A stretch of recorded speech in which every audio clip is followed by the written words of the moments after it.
ఇప్పుడు Musi river front corporation అయితే 2017లో మేము ఒక 17,000 కోట్లతోని ఈ మూసీ చుట్టూ ఉన్నటువంటి దీన్ని డెవలప్ చేస్తాము, ఓల్డ్ సిటీకి న్యూ సిటీకి కనెక్టివిటీ ఇస్తామని చెప్పి ఆనాడు ఒక ప్రాజెక్ట్ ప్రపోజల్ ఇచ్చారు.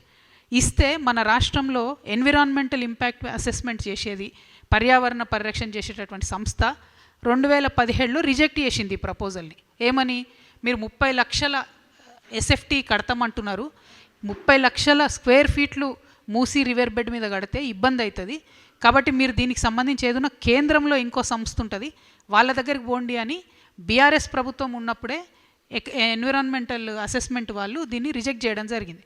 ఇప్పుడు మరి అదే సంస్థ మళ్ళీ పర్మిషన్ ఇచ్చింది ఇప్పుడు టీఓఆర్కి, ఈ రాష్ట్ర ప్రభుత్వానికి.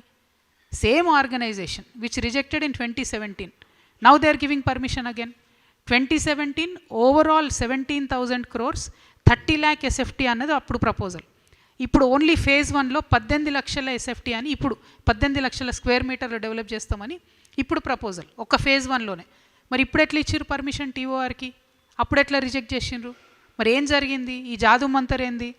ఈ గ్రాఫిక్స్తో చేస్తున్న మాయాజాలం ఏంది?